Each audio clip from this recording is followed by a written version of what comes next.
So why don't we share our favorite Michael? Well, I mean, to say favorite Michael videos, I think is a strong way of stating it because, I mean, I can't pick a favorite, but I did choose a video to share with you all that I think does a good job kind of demonstrating what I've been referring to regarding his like nuanced takes on controversial issues, foreign policy, things like that.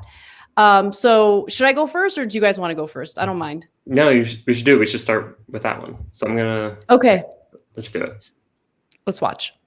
There's a countervailing tendency where, you know, if somebody's opposed to U.S. interests, we have to sanitize them. We can't have an intellectually rigorous conversation. I think that doesn't work because I actually mainly, even just frankly, for if you wanted to look at it in terms of propaganda purposes, I don't think that kind of bullshitting about everything works. Mm-hmm. And I would actually make a really hard and fast distinction, frankly, between the enormous complexity of something like China, which we just need to learn how to be adults about, which is going to push back against the new Cold War, fear-mongering, war-mongering attempt. Also combine the fact that that push against China is delusional. I mean, how much are you really going to bully a rising power where your entire supply chain relies on them? Mm-hmm. And that it is very important to understand how China looks at the world, how they conduct their foreign policy. And then at the same time, I think it's ridiculous and foolhardy to make excuses of where China, you know, abuses rights or whatever else. I just think it's silly. And also you have to look at the entirety of Asia. In the Middle East, you know, there's big variance here in terms of Iran, Syria, wherever else. But, and again, abuses committed by these various governments and leaders like Assad. But the main story is pushing away U.S. interventionism, U.S. imperialism, which is extraordinarily aggressive in the Middle East, obviously. That's it. That's everything. That's it. It's simple. It's simple. It's so simple. And for some reason, the left has difficulty in doing something simple. U.S. intervention, U.S. imperialism is bad. It does not lead to any positive outcomes. At the same time, when you're needlessly sanitizing human rights abuses, all you're doing is losing people who might be open to your arguments, right? I mean, that was kind of part of the reason why I was a little more willing to kind of disregard the left prior to watching Michael's content, because there was like a lack of honesty about things, right? There was a lack of nuance.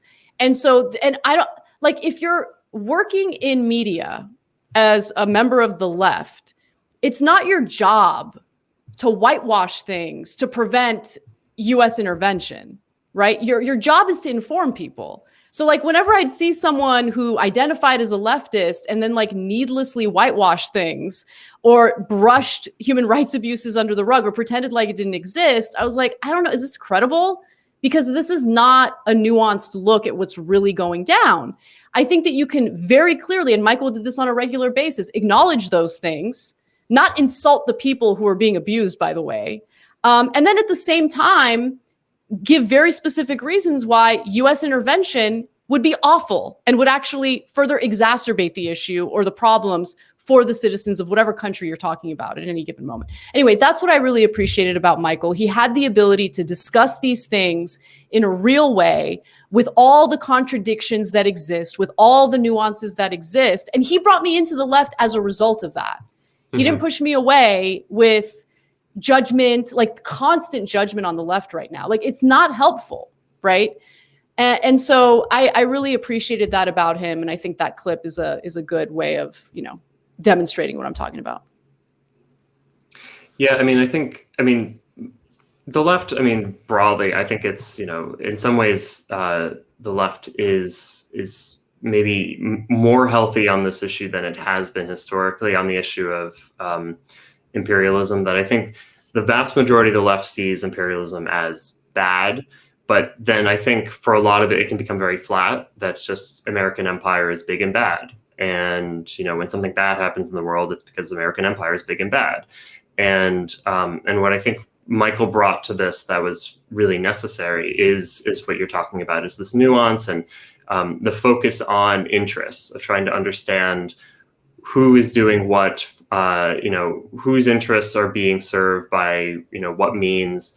And when you try to understand that, instead of just kind of a flatter picture of what's going on, it then actually helps us generate political solutions, because then we can identify who is actually benefiting, who is actually operating, and then we can actually, appreciate. I think it both political solutions within the U.S., but then also try to understand political solutions internationally of, in a population, for instance, like you can hold two things in your mind at the same time, that like the U.S. has in fact and continues to have, what we call imperial domination and imperial power over much of Latin America, for instance.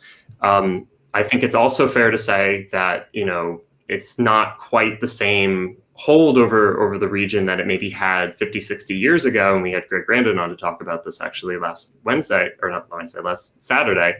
But, and then we can understand, how the domestic ruling classes, or the domestic ruling classes in these countries are, exploiting, dominating, oppressing their own populations, and how working class people are fighting against their own ruling classes, in addition to American power and influence and collaboration with local ruling classes.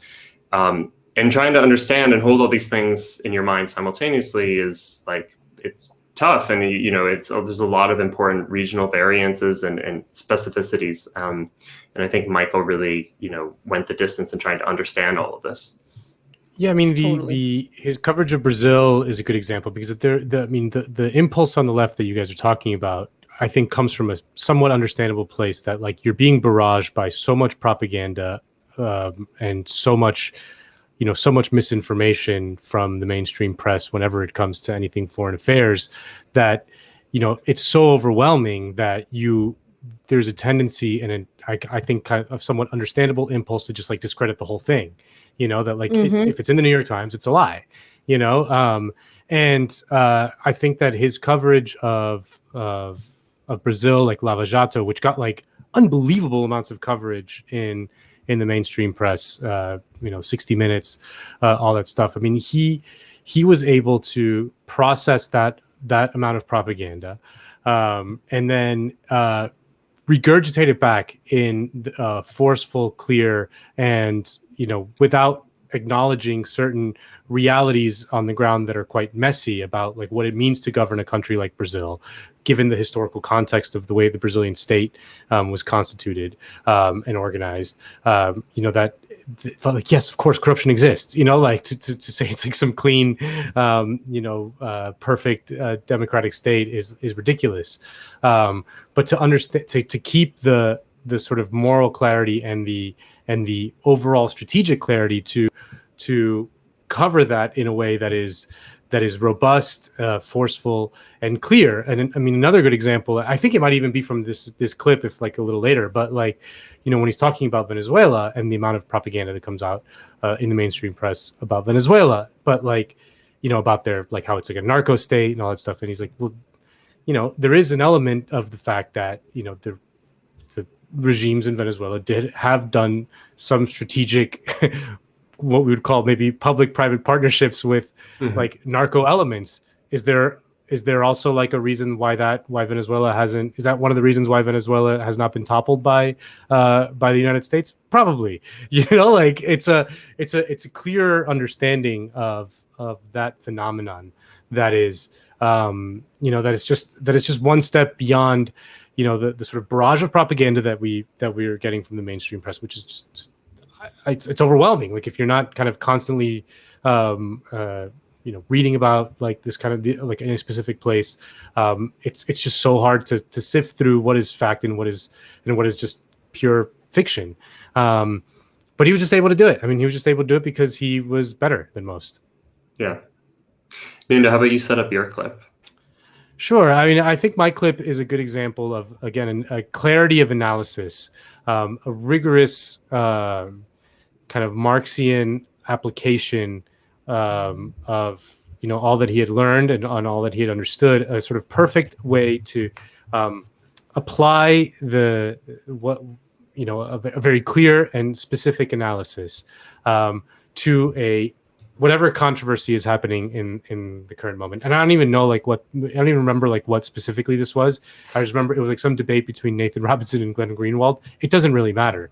The point is his response to it, his ability to sort of apply a very clear and specific and rigorous analysis, I thought was just absolutely perfect. Glenn is right in terms of what he's pointing to vaguely, but actually the specifics there are wrong. It would not be a fully economically populist policy at all. And the thing that always, the basic dividing line, and please watch Dustin Guastella and I go into this, is the relationship to organized labor. Organized labor is the actual fulcrum of alternative power to capital.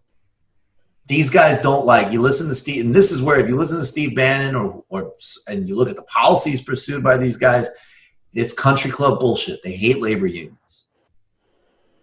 Tucker Carlson makes a ton of individually discrete, accurate points about inequality and middle class disappearing, whatever, always turns it into xenophobia and race baiting, and occasionally a modest policy push, never labor. So the people who are disingenuously saying that Glenn Greenwald is promoting Steve Bannon's racism, that's disgusting, stupid, embarrassing, don't do it.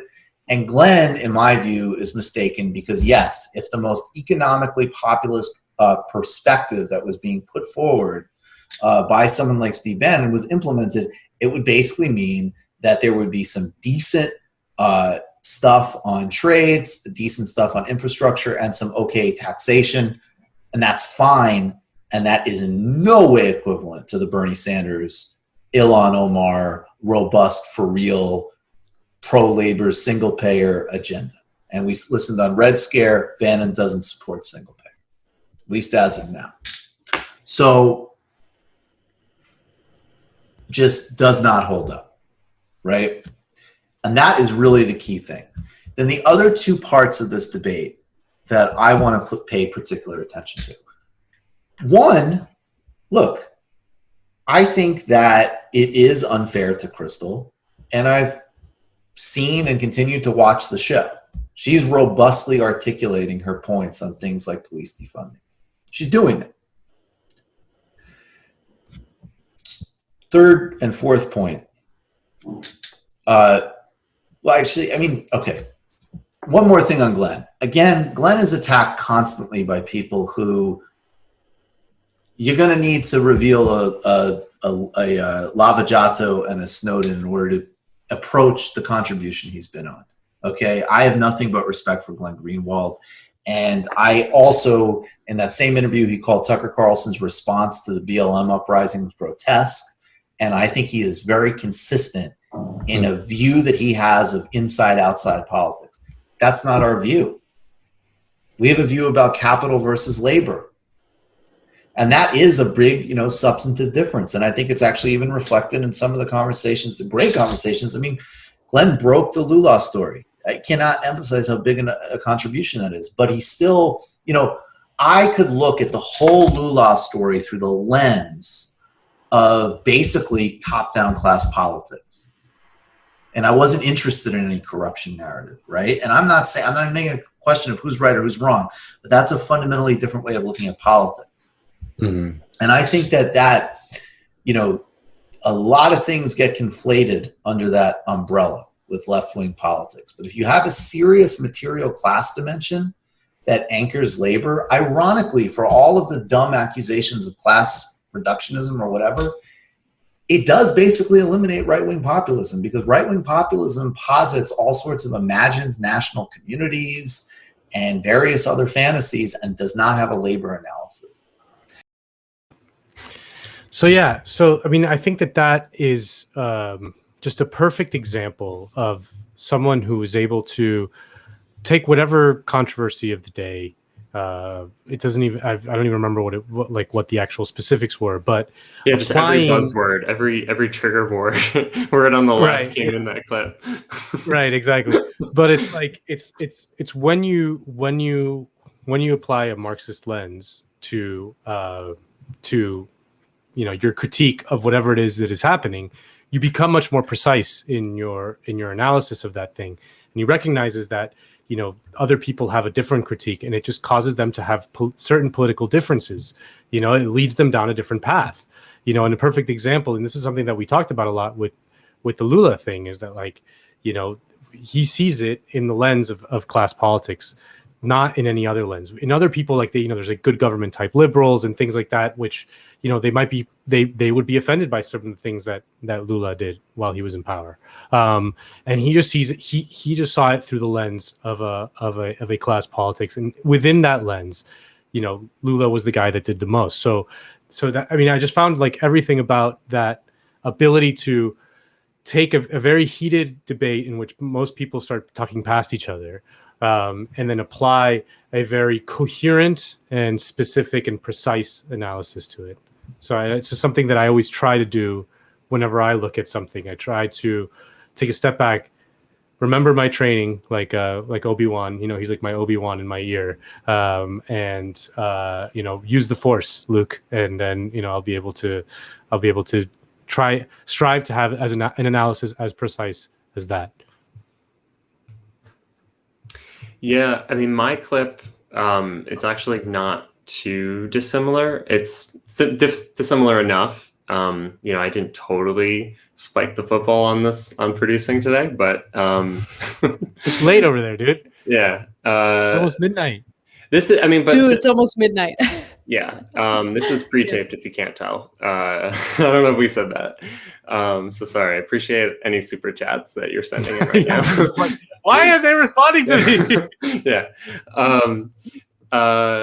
But I think Nando's point is exactly right, that it's politics is so much about how you actually frame what's going on through a certain lens. And I think that's what Michael did so well, that and again, I think he understood that he was among a particular tradition, among particular, it wasn't something he invented, but it's something that, when you're on the left, you have to develop your socialist politics and your socialist worldview, because it's so counter to just kind of what the status quo is in society.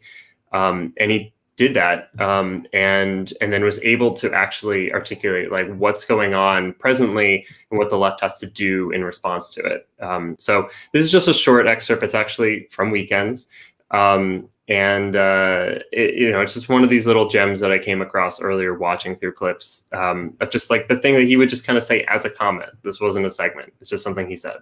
So that basically the technology, really built into the technology, is the incentivizing of all of the cruelty, gossip, nonsense, and drama, and the kind of ultimate irony of seeking the intensity of that experience as just being, it happens outside, it happens across all politics, but it is really specifically antithetical to the left, because it's completely antithetical to a culture of either, frankly, openness, strength, forgiveness, change, and also just sort of being fully paid up, hopefully, grown up on some level, and just the complete lack of humility, I think too, is also gross, because again, I think ironically, if it was building a culture where people could be much more open about all of our, where they're relevant, most of them, aren't, because privacy is obviously an obvious thing, but people's growth, people's mistakes, people's transgressions that everybody, I'm so sorry to say, has done. It creates this punitive, insane madhouse atmosphere where there isn't an incentive structure to grow. And that's I think so true. It cuts across all areas. And I think, Taibbi definitely, obviously, identified some of it. It was funny, I asked Noam Chomsky about it, and I tried to ask him beyond that article on TMBS, because I didn't want to it's a big question. And it's so many of these things, you try to get them outside of various silliness on Twitter and get to the real meat of things. And he was just yeah, The left better have a substantive commitment, in this case, to free speech. And the only reason this is even a question now is because it's happening not only to the left. Historically, the left has always been the one, whether it's state or private censorship, that has been primarily threatened. So, yeah, it's not just like a question in so many ways of like not producing all these stupid and toxic cultures. It's also really recognizing that it's just antithetical if you actually have an appetite for still, trying to do the big things. Yeah, it's just the breaking through the noise, saying like our politics, our commitments, and like our actions, how we actually exist on the left, and what we're doing, whether it be the day-to-day, week-to-week. Like, you have to have certain goals in mind. You have to have certain frameworks in mind, and like that's why you're doing it. And there's a million incentives in our status quo that is pushing us in an opposite direction, and that's why just it's one more reason of like Michael being such like a beacon for like sanity, and like being able to like reorient people towards like, no, this is what we're going towards, and we have to stay focused on the goal. His Lafayette talk, I go back to so much, so often. I feel like he had reached like his apotheosis with that talk. It was like one of the last things he did. And I feel like he had reached like his full maturity and potential, and had gotten so comfortable with his arguments and so confident with his arguments, that he was able to talk to a bunch of college kids and just be like, yeah. You know what I mean? Like, he was so cool in that clip because he wasn't talking to the TMB audience. He was talking to just regular college kids. If you notice, he's like a little different than when he talks to the TMBS audience. Just like, it's a committed audience. They're coming back week after week. This is like he's out in a new, and I like my thing that I always think about is like he was so confident at that point in his ability to talk to someone and convince them, if they were kind of predisposed in some way, was that he wasn't able to go on Rogan. Because I know he was convinced that he could convince Rogan to just become like a full-on like Marxist socialist. Like if he just got on his show, that he would just convince him, and that would then turn like millions more people into that. But I think about that a lot. Yeah, I mean it's like it's a really funny anecdote, but it's also like it just speaks to the fact. I mean, we lost Michael like before his peak. Like he was not even in his prime, and that's, I think, I mean, it's horrific, but it's also like that's what we have to like keep in mind. Like that, what Michael was doing so well is what needs to be emulated, because that's what works. I mean, like it's just the like amazing outpour that immediately, and then over the past year that Leisha has been talking about, people that are connecting with Michael's work. It's proof of concept.